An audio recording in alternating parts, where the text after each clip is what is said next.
Magandang araw po sa iyo, Sir Carl, pati na rin sa mga tagapakinig ng iyong channel na katotohanan at misteryo. Ako po si Felix, 38 taong gulang, dating magbubukid sa Negros at nakatira na ngayon dito sa Parañaque. May asawa na po ako at may isang anak na tawagin na lang natin sa pangalang Grace. Dahil nga sa may asawa na ako, kaya kailangan ko nang tumayo sa sariling mga paa. Kaya naman, todo-todo talaga ang aking pagsisikap. Nag-iisang anak ako ng aking mga magulang. Nagkakilala kami ng asawa kong si Aida noong nagtatrabaho ako bilang construction worker sa Quezon City. Hindi naging maganda ang takbo ng aming buhay doon. Kaya noong umidad ang aming anak ng 6 na taong gulang, ay nagpasya akong iuwi sila sa amin sa Panay. Hindi ko na lang po babanggitin ang eksaktong bayan. Nais kong subukan ang buhay bilang magbubukid, kagaya ng aking mga magulang. Naisip ko kasi na mas mababa ang gastos kapag nasa probinsya. Naging masaya ako noong umuwi ako sa amin kasama ang aking asawa at anak, dahil kahit unang beses silang makita ng aking mga magulang, ay maluwag sa loob na tinanggap sila ng mga ito. Niregaluhan pa nga kami ng aking mga magulang ng lupain kung saan kami tumira at nagtanim. Mais ang pangunahin naming tanim sa lugar. Bali nasa kalahating ektarya ang sukat noong lupain na ibinigay sa amin, kung saan ang nagsisilbing boundary namin sa karatig lupain ay ang masukal na kakahuyan. Bali ito ang tinatawag naming maliit na kagubatan doon sa amin. Kulay pula ang lupa na kinakatirikan ng aming bahay. Ito ang uri ng lupa na mainam tamnan dahil magiging malusog ang mga pananim.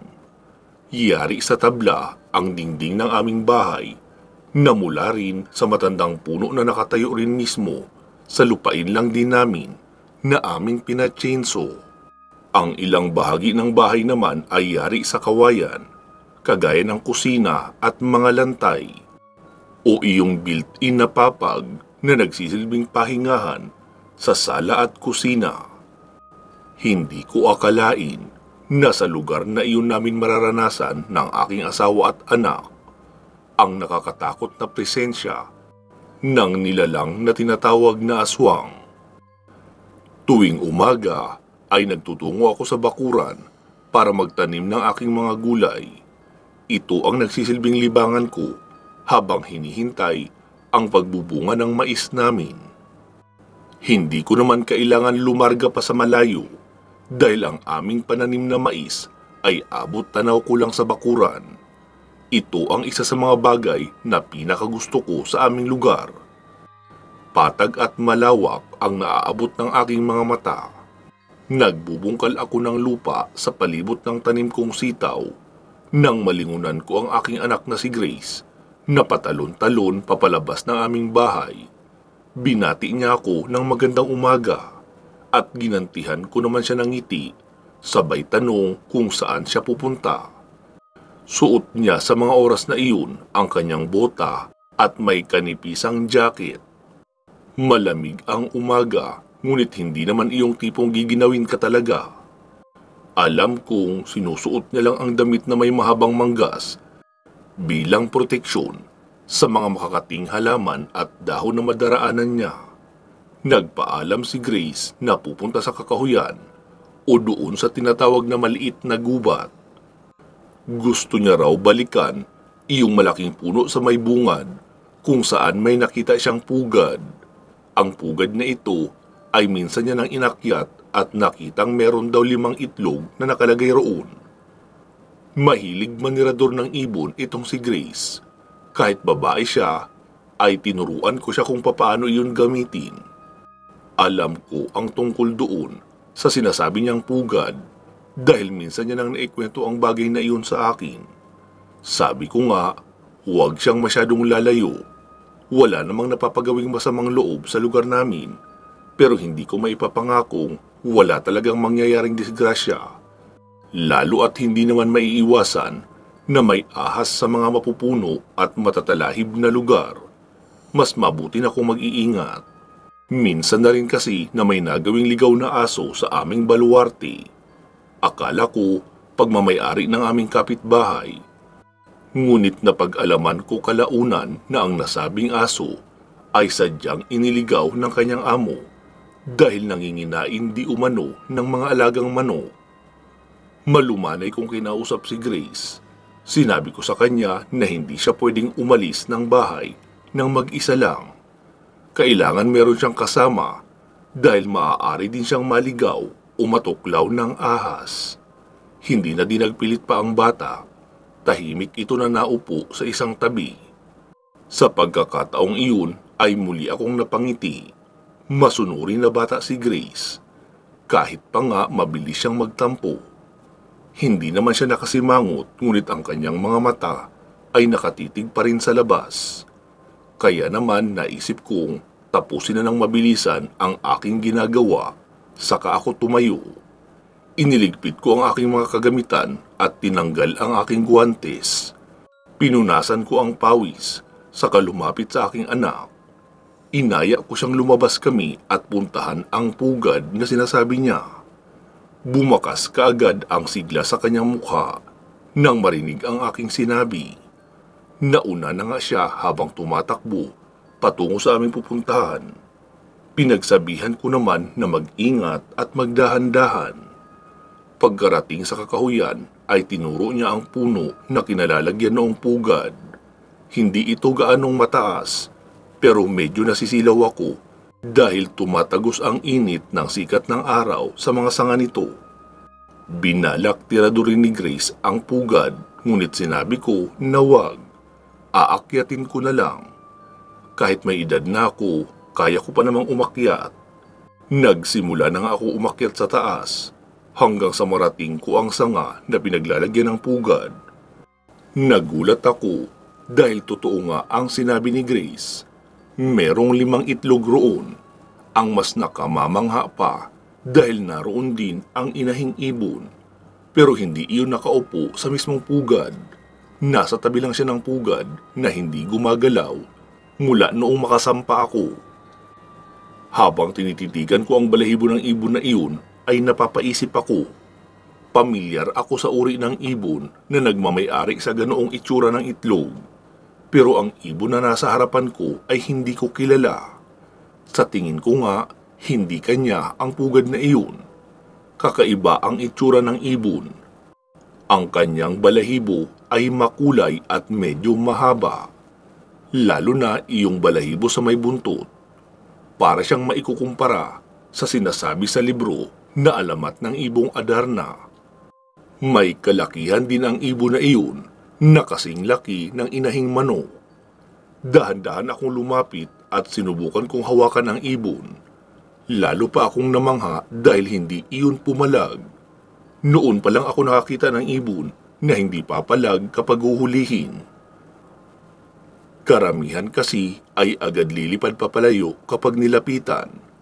Parang sinasadya talaga noon na magpahuli sa akin na siya namang ikinatuwa ko. Dahil alam kong gustong gusto iyon ni Grace. Bukod sa itlog na gusto niyang makain, gusto niya ring alagaan ang ibon. Naisip ko na siguro ay hindi na siya lalabas ng bahay kapag abala na siya sa pagpapakain ng kanyang ibon. Ganun na lang ang tuwa ng aking anak matapos kong maibigay sa kanya ang ibon. Masaya kaming umuwi at inilagay muna sa kulungan ng manok ang ibon na iyon. Dahil igagawa ko pa iyon ng mas maliit na kulungan na pang-ibon talaga. Sinalubong naman kami ni Aida at tinanong kung bakit inabot na kami ng tanghali sa kakahuyan. Sinabi ko sa kanya na may natagpuan kaming ibon at aalagaan iyon ng aming anak.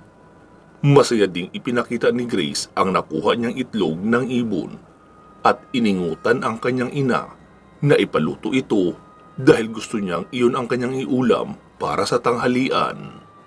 Pinagbigyan naman siya ni Aida.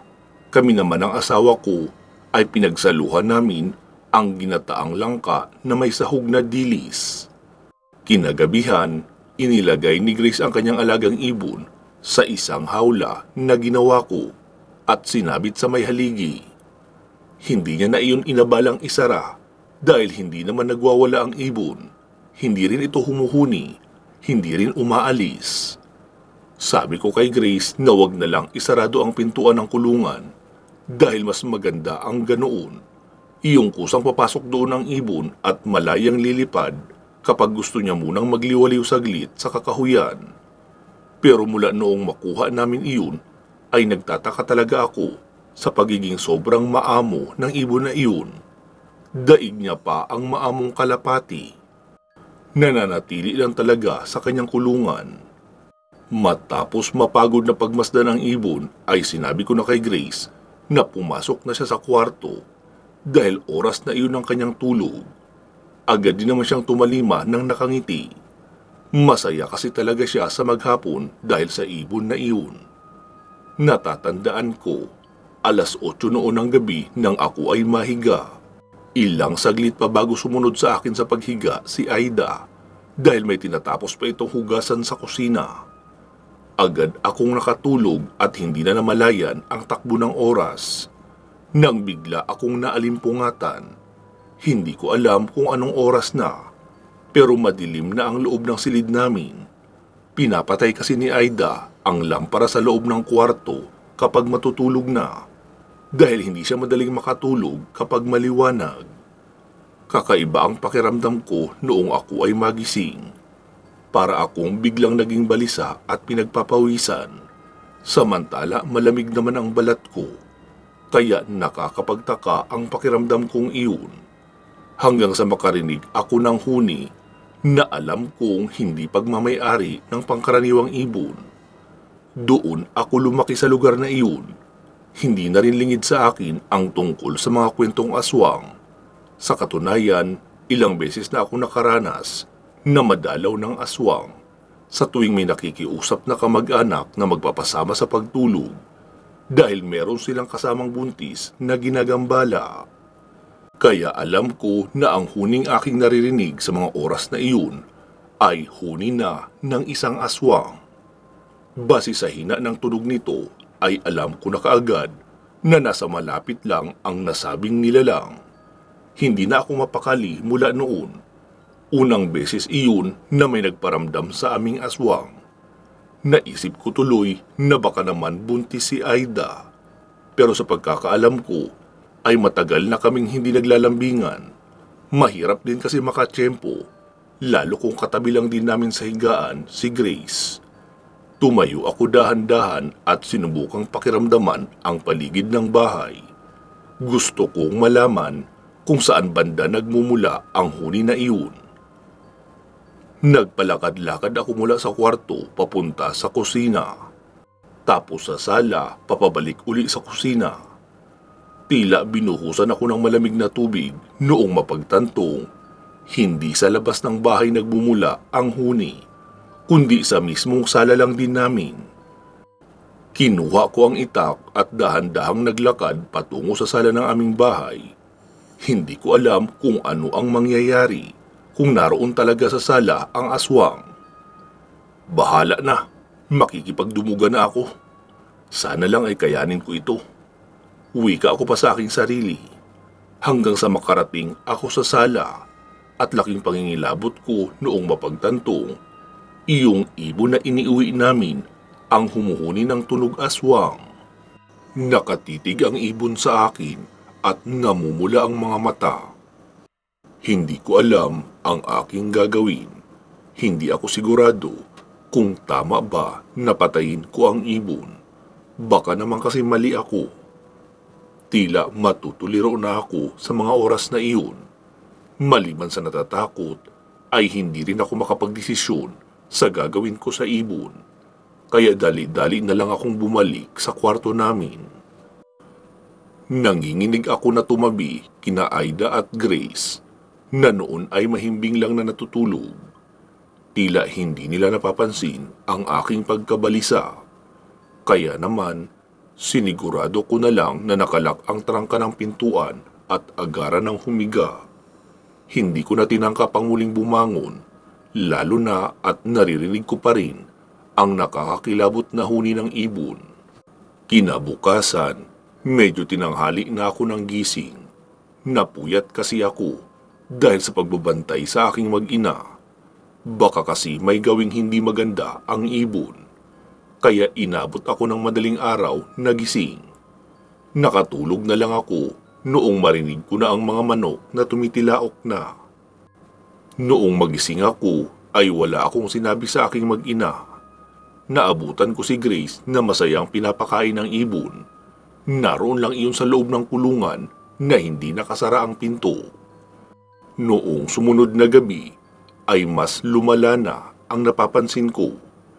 Tila ba may sariling isip ang ibon para muling iparinig ang nakakatakot niyang huni sa akin.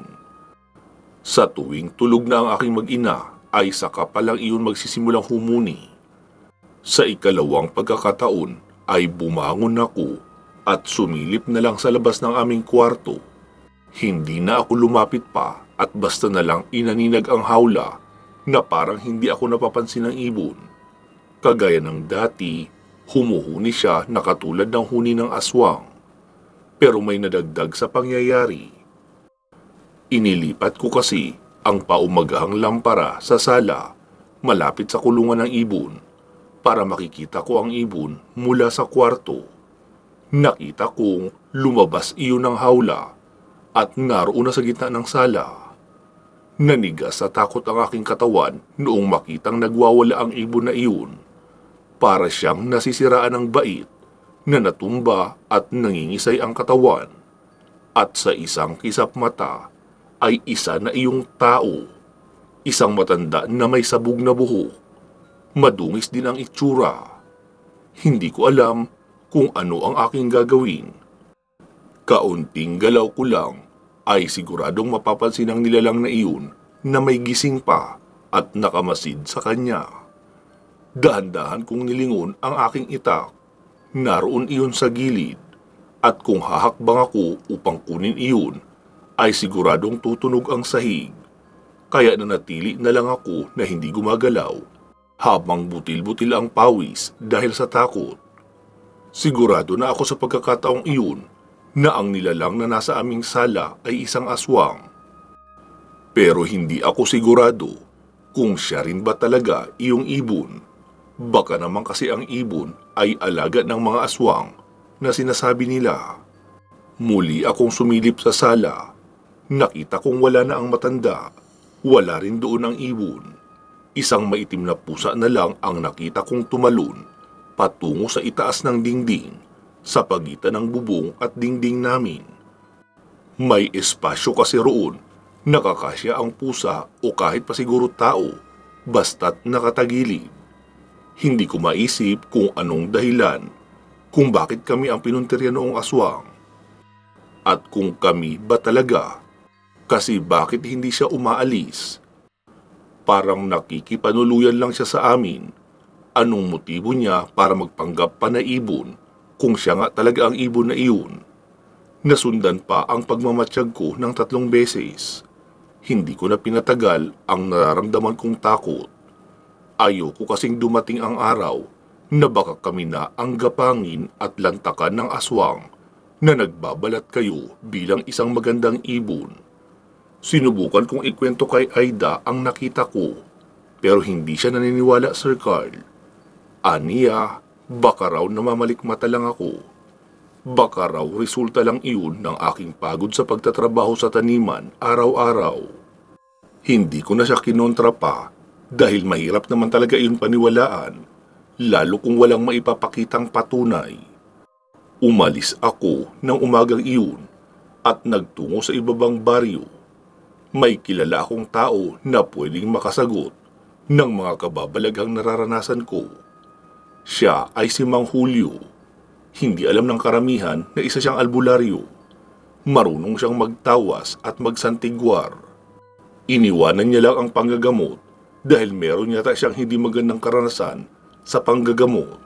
Pero iyong mga lumang pamilya doon sa amin na naging malapit sa kanya ay tinutulungan niya pa rin kung hihingi sa kanya ng tulong, kagaya na lang ng pamilya ko.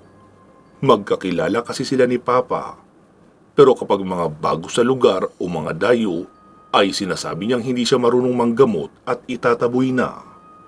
May ilan din kasi na nagpakalat ng kwento na isa siyang mangkukulam.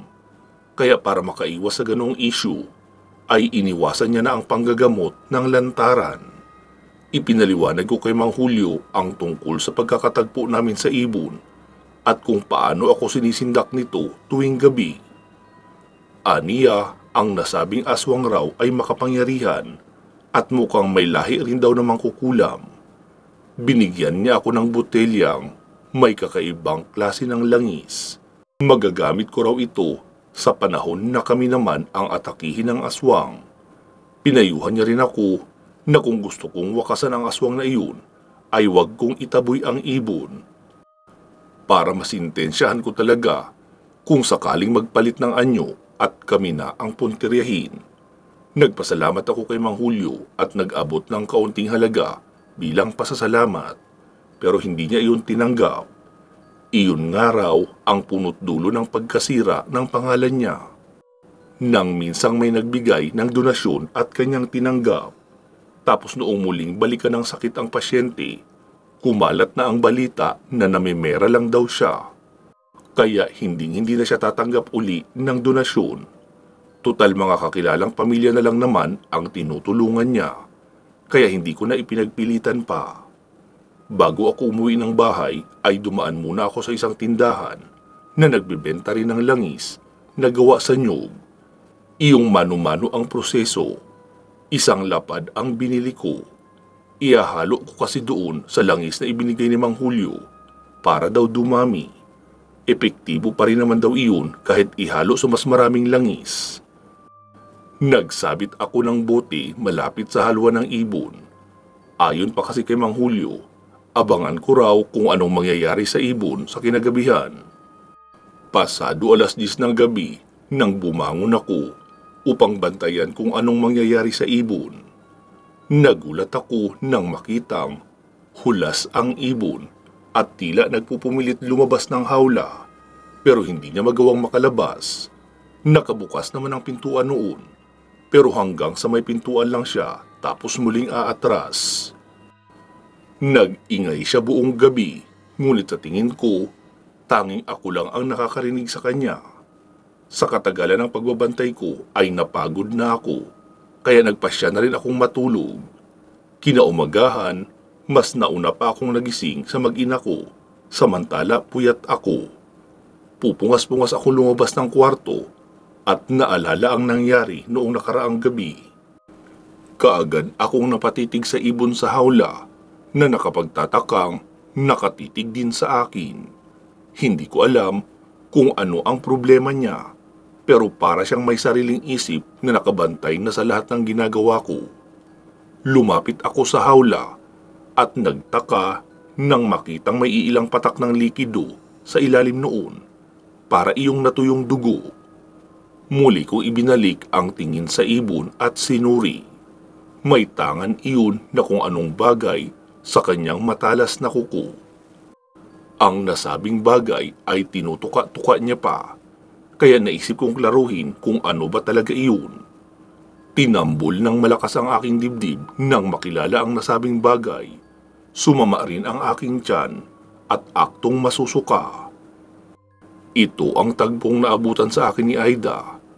Nang nilapitan niya din ang ibon para batiin ay napatili siya. Malinaw kasi sa aming mga mata na isang daliri ng tao ang aming nakikita.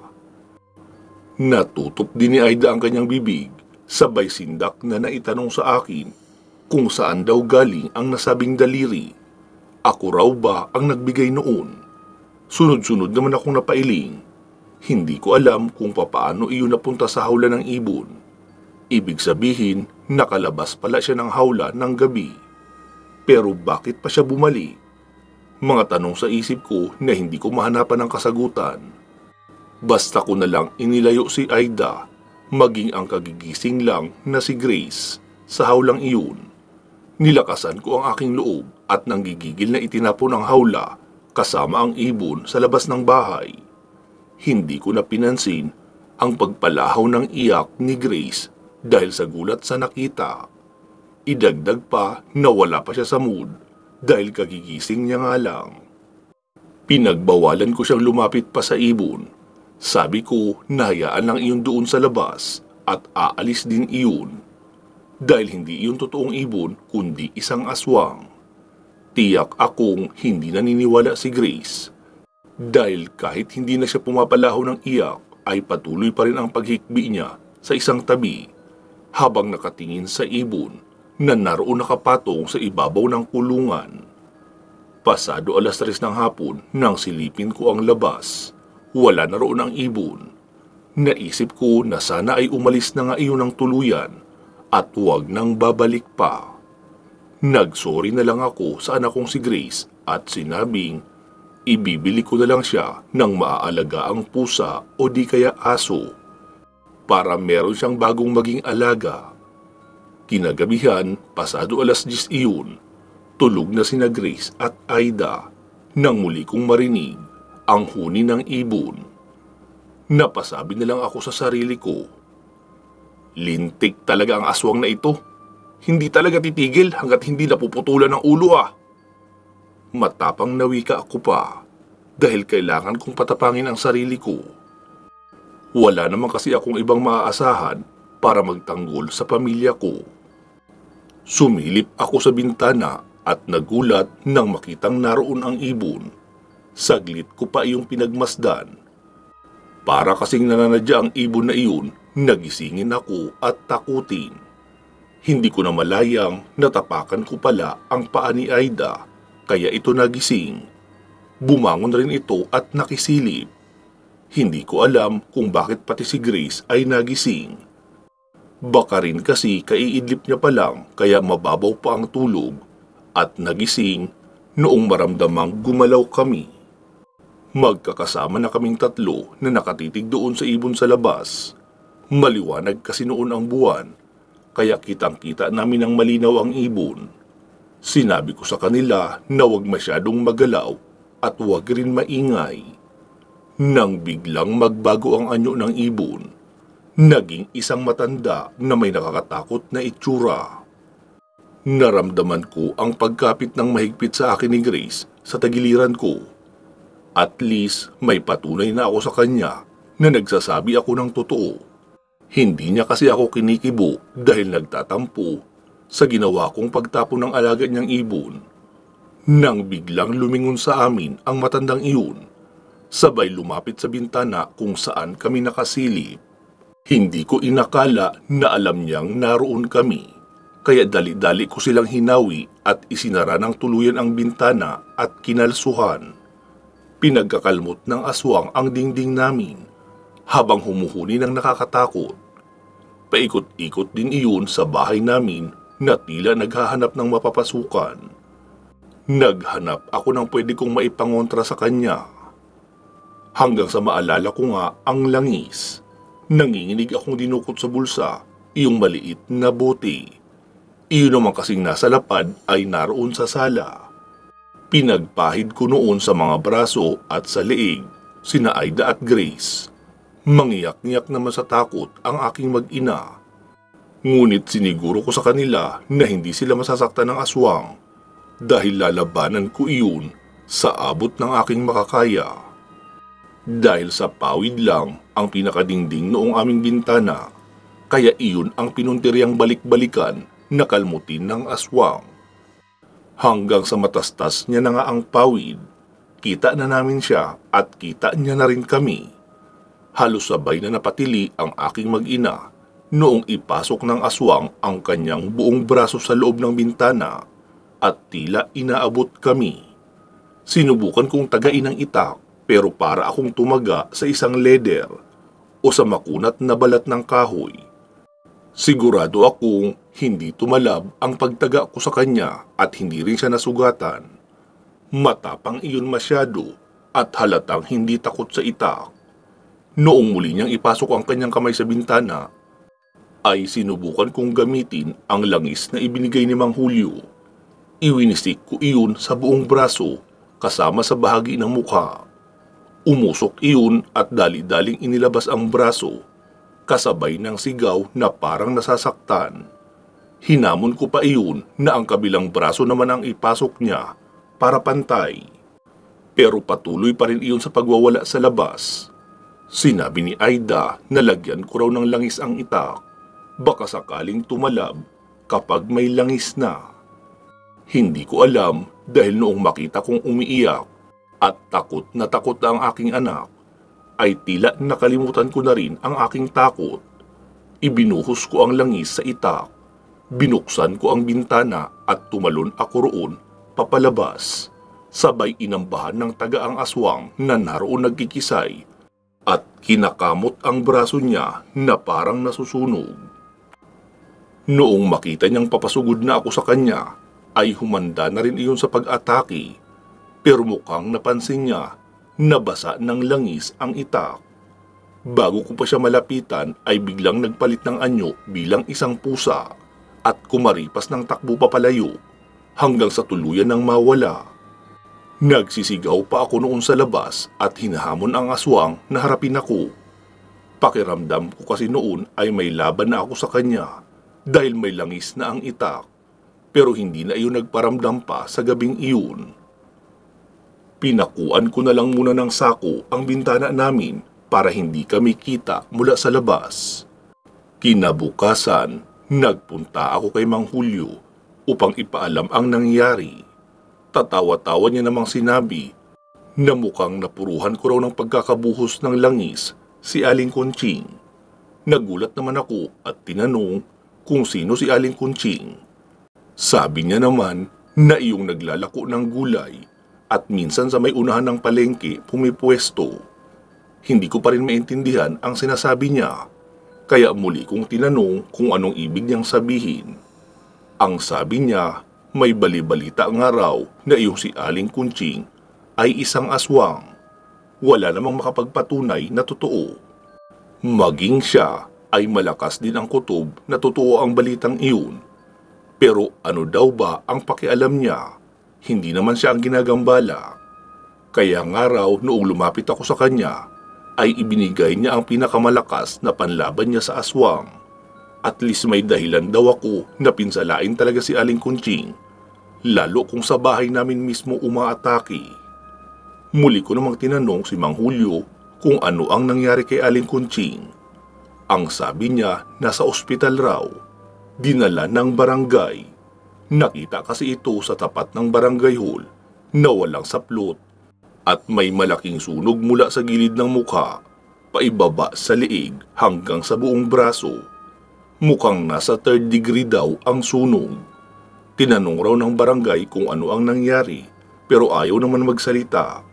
Wala ring nakakaalam kung anong nangyari sa matanda at kung saan nakuha ang ganun katinding sunog. Wala namang nangyaring sunog sa lugar namin nang buong nakaraang magdamag. Hindi naman ako sigurado kung talagang si Aling Conching ang aswang na sumalakay sa amin na nag-aanyong ibon. Hindi ko pa rin mahanapan ng paliwanag kung bakit kami ang naging target niya. Gayong hindi naman namin siya kilala personally. Oo, nakikita namin siya sa palengke, pero hindi naman namin nakausap. Hindi na rin kami nagpakakampante.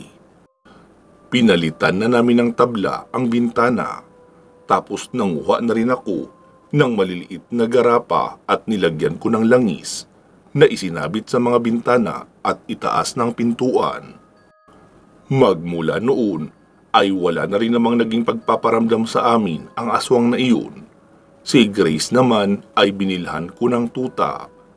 Naisip kong mas mainam na iyong aso ang alagaan dahil kakahol ka agad kapag may kakaibang maramdaman sa paligid. Hanggang dito na lang po, Sir Carl, ang kwento kong ito. Maraming salamat po sa pakikinig. Bago po natin tapusin ang videong ito, ay bigyan muna natin ng daan ang ating mga announcement, shoutout at pasasalamat. Gusto ko po munang ipaalam sa lahat na iyong mga kwento nating mahahaba o series ay meron pong playlist. Minsan po kasi mahirap hanapin ang kasunod na part, lalo at paiba-iba ang design ng cover at hindi rin magkakasunod na araw ang pag-a-upload. Meron pong playlist ha, Iyong Aswang Killer, Mga Kwento ni Babaylang Rico, Lagim at Teknolohiya ni Exy, Birador na pinagbibidahan ni Rafael.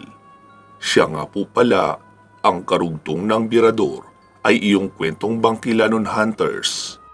May playlist na rin po ang Revolusyon. Sana ay masubaybayan nyo rin iyon. Bukwan lang iyon ha, at wala ng karugtong. Ang dulo noon ay part 59 lang, wala ng kasunod. Ibig sabihin, malapit na ang pagtatapos noon. Sana ay mapakinggan nyo dahil ako na mismo ang magsasabing maganda ang kwentong iyon, lalo kung mapapakinggan nyo ng naka-playlist dahil sunod-sunod. Naroon ang aksyon, drama, horror na may kasamang exorcism, pati pakikipaglaban sa mga extraterrestrial. Siksik sa labanan na pinaghalo ang modern technology at ancient powers, kaya magaling talaga ang pagkakagawa at pagkakanarrate noon. Sana po ay inyong mapakinggan ng buo. Uulitin ko lang po ha, may playlist na iyon at malapit na ang finale. Magtungo na po tayo sa ating mga shoutout at pasasalamat. Unahin na natin si Ma'am Aida Lasimet Calfe ng Qatar. Maraming salamat po ma'am sa inyong solidong pagsuporta sa ating channel at mga projects. Sana po ay magtuloy-tuloy na ang inyong paggaling. Naway bigyan din kayo ng mahabang buhay at malusog na pangangatawan ng ating poong may kapal. Pinapasalamatan din natin si Ma'am Connie Matias Narumi ng Japan. Ingat po kayo lagi dyan ma'am ha, at naway ilayo rin kayo sa sakit. Salamat din po kina Ma'am Bernadette Arcalas ng Cooks Island, kay Ma'am Alma A. Rosales at kay Ma'am Lynn Gentiliso ng Saudi. Maraming salamat po sa inyong patuloy na pagsuporta sa ating channel at ginagawa nating pagtulong sa mga batang pinabayaan ng kanilang mga magulang. Pinapasalamatan din po natin ang ating mga current channel members na nag-join sa pamamagitan ng pagpindot sa join button sa tabi ng ating channel name dito sa YouTube. Hi po sa inyong lahat. Salamat kina Ma'am Joby Taghap, Burns A., Maria Victoria, Jenny Mostrado, Kevin Nang, Georgina Bati, Rose Halandumon, Senya Hikom Luquias, Lito Bueno, Lu Kira, Click and Collect Manila, Sergeant Katz Dorms, Christine Olson, Nisefora Katambakan, Celsa Escartin, Yam in Japan, Jesmar Ocampo, at kay Dean Ciudadano. Pasalamatan na rin natin ang ating tatlong masisipag na group admin at moderator na sina Ma'am Ilongga Guapa, Ma'am Gilani Fernandez at Ma'am Gina Araga. Sa muli ay inaanyayahan ko po kayo na mag-like and follow sa ating Facebook page na ang pangalan ay Katotohanan at Misteryo. Active na rin po ang page na iyon at meron na iyong mga upload na horror stories araw-araw, kaya pwede rin kayo makinig doon. Last but not the least, pinapasalamatan ko rin kayong lahat na mga regular listeners ng ating dalawang horror channels. Ito po ay ang Katotohanan at Misteryo at ang Kwentong Aswang Comics. Siguraduhin nakasubscribe po kayo sa parehong channel ha. Pwede nyo na rin idagdag sa inyong pinakikinggan ang ating love story channel na ang pangalan naman noon ay Problema at Payong Kaibigan. Pero para lang po yun sa mga matured mag-isip ha at mahihilig rin sa kwentong pag-ibig. Kung hindi nyo naman trip ang mga ganong kwento, wag na lang po. Ayos lang din naman. Sana po ay patuloy pa rin kayong makinig kahit pa hindi ako ang boses na nagsasalita. Karamihan kasi ng mga mahabang series natin ay ipinapagawa ko sa ating mga guest narrator. Pero syempre, ang Aswang Killer, Lihim ng Medalyon at Kwento ni Babaylang Rico ay ako pa rin ang magnanarrate noon, pati na iyong mga single stories. Balikan nyo rin po sana ang mga luma nating video, iyong mga na-upload ng 2 years ago to present. Siguradong marami pa doon ang hindi nyo napapakinggan, lalo na sa mga bago lang dito sa ating channel. Maraming salamat po sa patuloy niyong suporta sa ating mga channels. Naway sa araw-araw niyong pagtambay sa YouTube ay kasama ang ating channel sa inyong dinadalaw. Kahit ako na ang huli niyong papakinggan, ay ayos pa rin iyon para sa akin. Masaya na ako doon at ipinagpapasalamat ko na ng malaki.